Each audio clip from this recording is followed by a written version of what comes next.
Minimum 60 సీట్లు అడగాలి. CM పోస్టులో షేరింగ్ ఉండాలి. మొన్నటి వరకు అంటే సీట్ల ప్రకటనకు ముందు వరకు జన సైనికుల డిమాండ్లివి.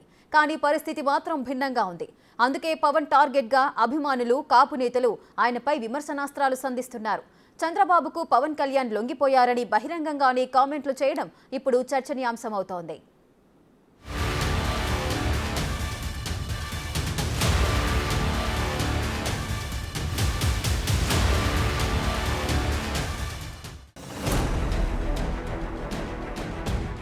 పొత్తుల ప్రకటనతో జనసేనాడిపై తిరుగుబాటు, కాపులకు అన్యాయమని కొందరు, రాజ్యాధికారం ఎక్కడా అని మరికొందరు. ప్రశ్నల వర్షం కురిపిస్తోన్న అభిమానులు, జన సైనికులు. జనసేన అధినేత పవన్ పై తిరుగుబాటు ప్రారంభమైంది. జనసేనకు పొత్తుల భాగంగా తక్కువ సీట్లు కేటాయించడంపై అభ్యంతరాలు వ్యక్తమవుతున్నాయి. ముఖ్యంగా కాపు సామాజిక వర్గం, కాపు సంఘాల నేతలు అగ్గిమీద గుగ్గిలమవుతున్నారు. జనసేనకు 50 అసెంబ్లీ సీట్లకు పైగా కేటాయించాలన్నది డిమాండ్. అటు సీఎం పదవిలో షేరింగ్ ఇవ్వాలని కూడా డిమాండ్ చేస్తూ వచ్చారు. అయితే తన బలానికి తగ్గట్టు మాత్రమే పోటీ చేస్తామని పవన్ ఇప్పటివరకు చెప్పుకొచ్చారు. తప్పకుండా జన సైనికులు సంతృప్తి చెందేలా సీట్లు పొందుతామని కూడా చాలా సందర్భాల్లో ప్రకటించారు. కానీ 175 స్థానాల్లో కేవలం 24 సీట్లు జనసేనకు ఇవ్వటాన్ని వారు జీర్ణించుకోలేకపోతున్నారు. ఈ సీట్ల విషయంలో పవన్ తీరును తప్పుబడుతున్నారు. ఇలా అయితే కాపులకు రాజ్యాధికారం ఎలా అని ప్రశ్నిస్తున్నారు. ఒకరు ఇవ్వటం, మరొకరు దేహి అని పుచ్చుకోవటం. పార్టీ శ్రేణులను సంతృప్తిపరచకుండా వైసీపీని ఎలా ఓడిస్తారు? అభ్యర్థుల జాబితాపై హరిరామ జోగయ్య లేఖాస్త్రం.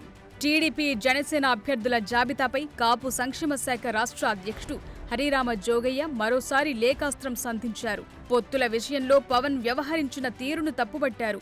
బాహాటంగానే విమర్శలు కురిపించారు. గత కొద్ది రోజులుగా హరిరామ జోగయ్య పవన్ కు లేఖాస్త్రాలు సంధిస్తున్నారు. పొత్తుల్లో సింహభాగం ప్రయోజనాలు జనసేనకు దక్కాలని, ముఖ్యమంత్రి పదవి షేరింగ్ కావాలని గట్టిగా డిమాండ్ చేస్తూ వచ్చారు.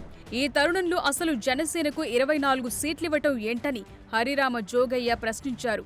ఒకరు ఇవ్వటం, మరొకరు దేహి అని తీసుకోవటం ఏంటన్నారు.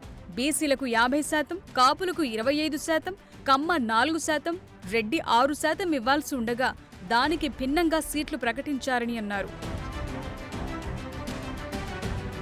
సీట్ల ప్రకటన ముందు వరకు పవన్ కళ్యాణ్ మాటలు, వ్యాఖ్యలు చూస్తుంటే ఖచ్చితంగా 40 సీట్లలో పోటీ చేస్తారని ఆ పార్టీ నేతలు భావించారు.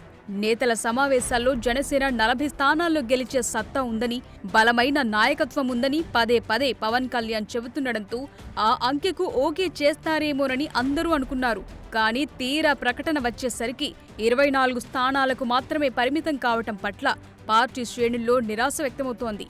అలాగే కాపు సామాజిక వర్గంలోనూ పెదవి విరుపులు కనిపిస్తున్నాయి. 24 స్థానాల్లో పోటీ చేసి అధికారంలోకి ఎలా వస్తామని అంటూ కొందరు సోషల్ మీడియాలో తమ నిరసన వ్యక్తం చేస్తున్నారు. పవన్ కళ్యాణ్ పదే పదే తనకంటూ ఒక వ్యూహముందని చెబుతుంటే చంద్రబాబుకు అవసరమైన సమయంలో పొత్తు కుదిరింది కాబట్టి ఖచ్చితంగా పెద్ద సంఖ్యలోనే సీట్లను తీసుకుంటారని అంచనా వేశారు. ఎప్పటి నుంచో హరిరామ జోగయ్య కూడా 40 నుంచి 50 నియోజకవర్గాలకు తీసుకోవాలని అంటూ ఏకంగా ఒక లిస్టును ప్రకటించారు. ఇదంతా చూసి పవన్ కళ్యాణ్ తక్కువ స్థానాలకు పరిమితమవ్వటాన్ని కొందరు జీర్ణించుకోలేకపోతున్నారు. ప్రధానంగా కాపు సామాజిక వర్గం పవన్ కళ్యాణ్ చంద్రబాబుకు లొంగిపోయారంటూ అభిప్రాయం వ్యక్తం చేస్తున్నారు. ఇదేం సీట్లను తెచ్చుకోవటమంటూ ప్రశ్నిస్తున్నారు.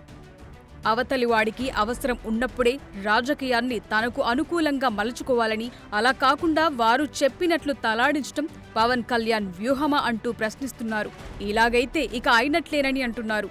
కేవలం చంద్రబాబును ముఖ్యమంత్రిని చేయటం కోసమై పవన్ కళ్యాణ్ పొత్తును కుదుర్చుకున్నట్లుంది తప్పించి స్వంతంగా ఎదిగి ముఖ్యమంత్రి కావటానికి ప్రయత్నం మాత్రం చేయటం లేదని అర్థమైందని అంటున్నారు. ఏ పార్టీలో అయినా పార్టీ అధినేత తీసుకునే నిర్ణయానికి కార్యకర్తలు కట్టుబడి ఉంటారు. అయితే జనసేనలో మాత్రం పవన్ నిర్ణయాలను ఖండాలుగా ఖండించేవారున్నారు. అందుకే ఈ రోజు జనసేన సిట్యువేషన్ ఇలా తయారయ్యిందని చాలా మంది అంటున్నారు.